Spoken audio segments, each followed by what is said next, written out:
You found it. Your home for the best content on your favorite team, the Fighting Tigers of LSU. Do us a favor, subscribe to the channel, leave your comments below.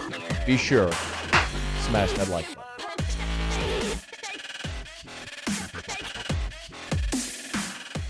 Okay, when you see 39 available scholarship players, when you see the depth chart that LSU released, how do you react to that as someone who covers college football every day?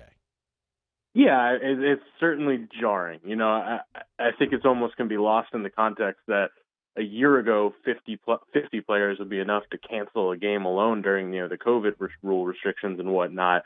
And LSU was getting glorified for winning with about 50 against Florida. So 39, and for it to be at a point where you have entire position groups that are essentially just walk-ons or freshmen who haven't even been mentioned before, or like at cornerback, for example, or, at linebacker where, hey, Greg Penn and Mike Jones, those are at least respectable options. But after that, it's walk-ons behind them at linebacker.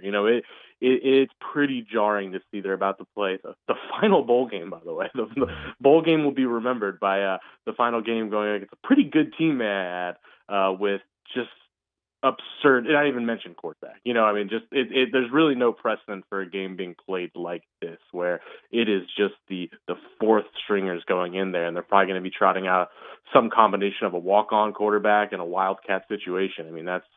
It's bizarre times. Okay, let's talk about quarterback. So I was prepared to venture a guess that Nussmeier was going to get the red shirt, the leniency. And the reason, Brody, was because the NCAA is kind of bent over backwards to make some of these games happen. I mean, look at how quickly they got Rutgers together to go play in the Gator Bowl. I figured LSU could make a plea, and the NCAA might buy it.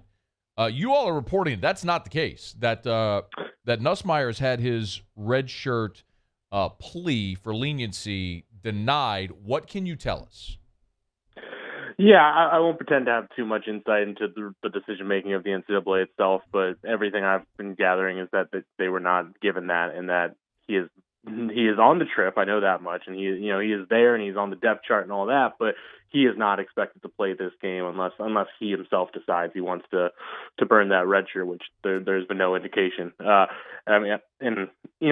we said, I think there was part of me that thought, okay, you can see the case, right? You could see the case that there's no precedent really for this situation of court. We live in a new time of quarterbacks transferring before a bowl and a coach kind of messing up the situation with his 4 redshirt games anyway and all that. You could have seen it, but there's also no precedent for them giving this kind of waiver. So I could have seen it going either way. And it doesn't appear that they're getting it. And LSU has been practicing for a while as if he would not be the quarterback. So if it's not Nussmeier, so Kirkland is obviously going to be an option we've talked about. Who else is there? Matt O'Dowd isn't even listed on the depth chart. So who's there? Yeah, Tavion Fox, somebody who I know, at least going into season, they thought pretty highly of. He was a preferred walk-on, obviously the nephew of Kevin Falk and whatnot.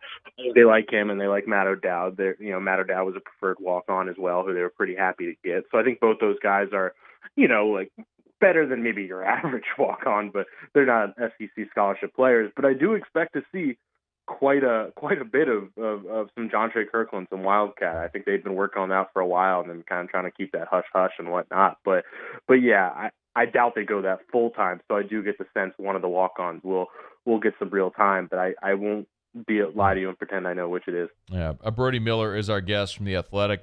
He's on Twitter at Brody A. Miller. What does an offense with Jontre Kirkland look like? It's tricky, right? Because it's the best way to attack this Kansas State defense, if we're being honest, is passing. They have a pretty weak pass defense.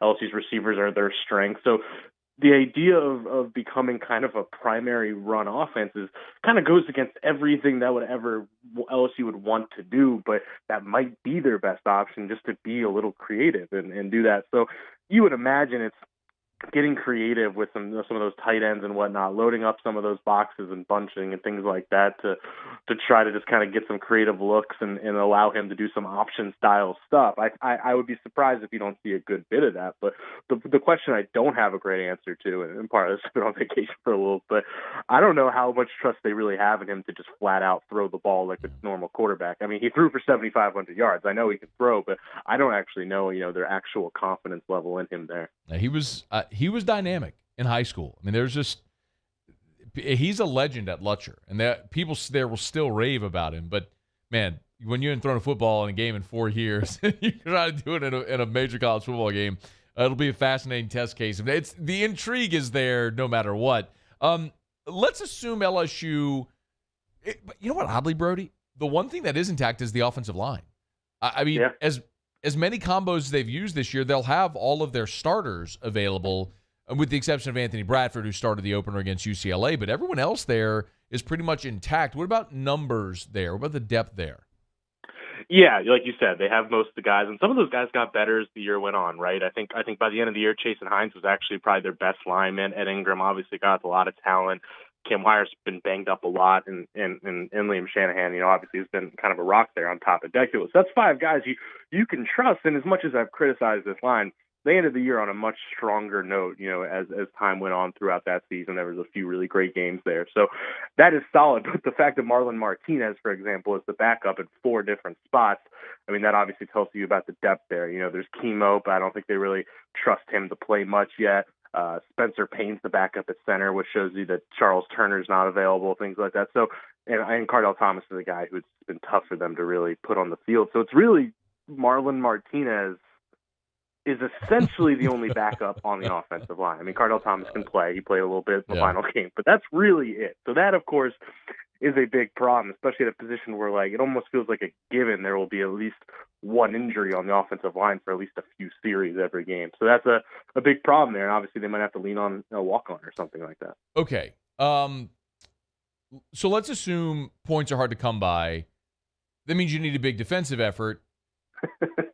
Bro, I don't know half the names of people on defense. I mean, who is going to play in the secondary in this ballgame? Yeah, I know.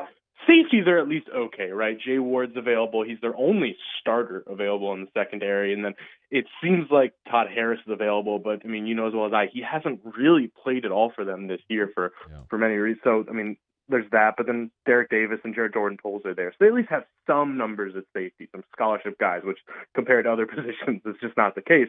Corner it's hard to wrap your head around. I mean, and as much as we want to do hey, they lost their 2 best corners earlier in the year, and Stingley and Ricks, and the secondary got better. Absolutely. I mean, that's credit to Ronte Jones for that. It was a pretty amazing coaching job, I would say. But this is not that anymore. The guys who stepped up to save that day, Dwight McGlothern, Cordell Flott, Cam Lewis played fantastic football at times this year.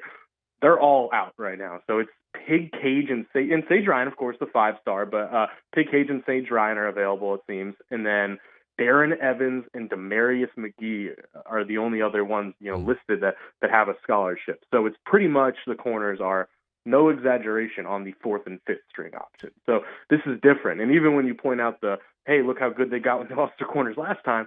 Yeah, that was because Damone Clark and Neil Farrell and some of those guys in the front 7 were just playing elite football, and those guys are opted out for the draft. So I don't really know how you fix this. And Skylar Thompson is now expected to play at quarterback for Kansas State when I didn't think he would when this was first scheduled. So a lot of things going against LSU there. And you mentioned Sage Ryan, being that he's listed as a backup to Pig Cage. Are we to believe that maybe he might not be available? Yes, and I don't have information on this. I'll be a straight shooter there, but I kind of had that same read there. He's been a starter for chunks of this year. What other reason would he not be listed in it? Especially because as well as I, depth charts tend to be kind of BS you should ignore. But when it's one like this where they very intentionally show you all the people that are not there, it feels somewhat intentional that he's the backup. So I wonder if that means he's kind of limited availability, or maybe, hey, and again speculating completely, but maybe it's a situation of he's available but probably would rather not play. I don't know, but you wonder. All right, Brody, before you go, give me a reason for optimism defensively. Give me a reason to say, okay, this could work. Well, I think the main thing is one, Mason Smith's back. That helps. Losing Glenn Logan and Neil Farrell doesn't. But the D-line is still, an SEC D-line for the most part, right? You have Smith, Guillory, Roy, Langston, Ojulari, Savion Jones, Stoney Fanua. Like, you have SEC bodies that should win in the trenches there against the Big 12 offensive line. Pretty good offensive line, but still. And I think the other just fun thing to watch, I'm not even sure it's a positive, but it'll be fun to watch, is they're thin at linebacker, but it's a chance to see Mike Jones and Greg Penn play some extended snaps. And Greg Penn's a guy who, Damone Clark, stopped us the last time we talked to him. Was like, guys, you need to listen. Greg Penn's going to be an All-American here. And do I know if he's ready already? No, but I think that's, an upside that'll be kind of fun to watch in this one. So the front seven's your only hope. But again, even the backups at linebacker are walk-ons too. So, man, it's a tough situation. Oh, man. Cade York's going to play, right? Cade York is playing, yeah. And who knows if this will be his final game. Yeah. Let's get like a 9-0 Saints-Bucks type game. With yeah, Cade. What's field goal range here? Is it like the 45? That's your best chance at offense? Dude, climate-controlled environment. Let's roll, brother. Ooh, good point. You know what I mean? Just grip it and rip it type deal. Just send him out there. What do you got to lose? I think you're right. What a bizarre time it is. But we'll all be watching. Brody Miller, you can read about it there at theathletic.com. He's on Twitter at Brody A. Miller. LSU in an unorthodox game, to say the very least, tomorrow there at NRG. All right, Brody, thanks, man. Happy New Year to you. Thanks for having me as always, man. Have a good one. Take care. Happy New Year. Hey, thanks so much for watching. Please leave your comments. I love to interact. And be sure to hit the red subscribe button below.